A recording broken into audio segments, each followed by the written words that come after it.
Baik, Assalamualaikum dan salam sejahtera. Saya Cikgu Hafidah binti Ali nak berkongsi berkaitan pembinaan Google Form. Okay, bagaimana kita nak bina Google Form? Okay, perkara pertama yang perlu kita buka adalah email yang hendak dilaksanakan Google Form. Okay, macam ni saya buka email Google Classroom saya untuk membina Google Form di dalam Google Classroom saya. Baik, kemudian pergi pada Google Apps, ada 9 button penjuru kanan atas. Okey, klik Drive. Okey, di sini boleh pergi pada My Drive, More, Google Form. Okey, binalah Google Form yang hendak kita bina di sini. Untitled Form adalah tajuk Google Form kita. Biasanya Google Form ini kita buat untuk latihan murid ataupun pendaftaran mana-mana organisasi ketika pendaftaran. Okay, sebagai contoh, saya buat latihan murid saya.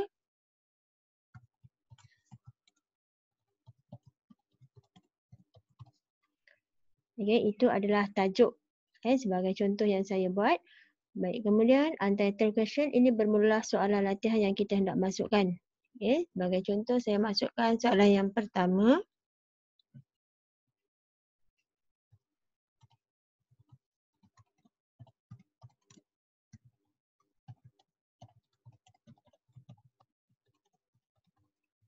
Okey, kemudian di sini kalau dilihat ada bentuk jawapan yang hendak kita pilih. Sama ada short answer, paragraph, multiple choice untuk objektif, checkbox, kita boleh pilih jawapan itu lebih daripada satu. Drop box, jawapan akan keluar secara ke bawah dan seterusnya bergantung pada soalan yang hendak dijawab. Okey, kemudian bila lihat di sini ada required, biasa kita akan klik pada required supaya user yang menggunakan Google Form ini wajib menjawab soalan mengikut turutan. Okay. Apabila kita hendak menambah soalan, klik saja button Add Question.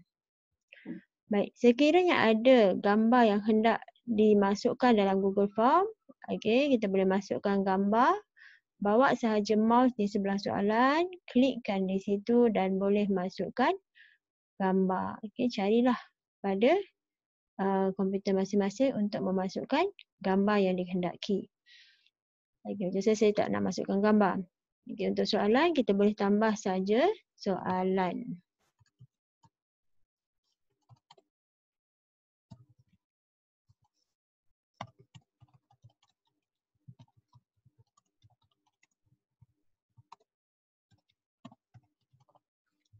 Okay, saya pilih juga untuk paragraph. Okay, required. Baik, kita boleh tambah soalan mengikut kehendak kita pada add question, dan seterusnya. Baik, seterusnya bila kita nak savekan form yang kita dah lakukan, pastikan klik di sebelah atas kiri, penjuru kiri atas di sini. Untitled form ni kalau kita double klik sahaja dia akan tukar kepada nama Google Form kita. Jadi senang untuk kita cari nanti. Okay, kemudian untuk tukar background, kita boleh gunakan customize theme di atas.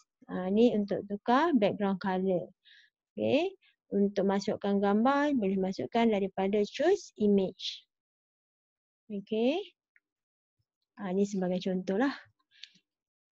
Okay, kemudian kita savekan Google Form kita pada bahagian button setting. Okay, ini amat penting. Sekiranya kita klik restrict to user in Ministry of Education Malaysia, maknanya user yang menggunakan form kita ini perlu ada email MOE sahaja yang boleh menggunakan Google Form kita. Tapi sekiranya kita unklik, maknanya mana-mana email boleh diguna pakai untuk Google Form kita. Tapi sebagai seorang guru, sekiranya kita nak menggalakkan murid kita menggunakan ID Google Classroom mereka, eloklah mereka menggunakan, kita klik pada restrict to user in Ministry of Education Malaysia. Okay, terpulanglah pada guru yang melaksanakan Google Form ini. Kemudian kita save saja. Baik. Okay, sekarang kita nak sendkan Google Form pada murid ataupun user yang hendak melaksanakan Google Form ini. Bagaimana? Kita klik button preview.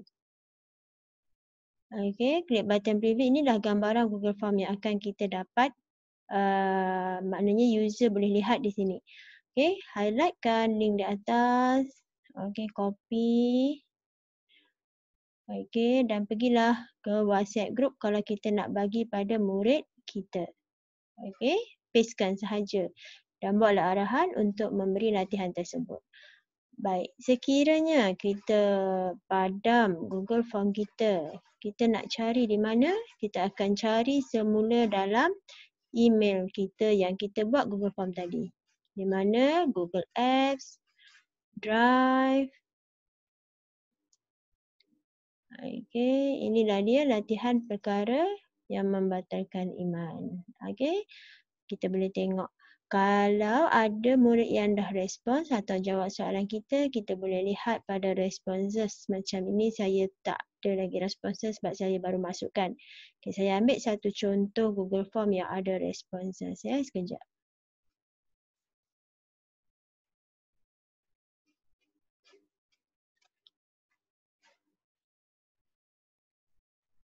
Okay, saya ada buat satu Google Form untuk murid saya berkaitan dengan konsep pengurusan zakat. Okay, nampak di sini? Okay, ada responses. Jadi kita boleh tengok mereka yang telah menjawab. Ada nama-nama di sini. Satu lagi cara kita nak lihat lebih mudah, boleh klik saja pada view responses in sheets. Okay.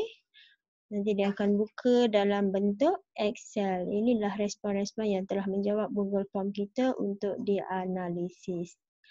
Okey, itu sahaja. Semoga ianya bermanfaat. Terima kasih.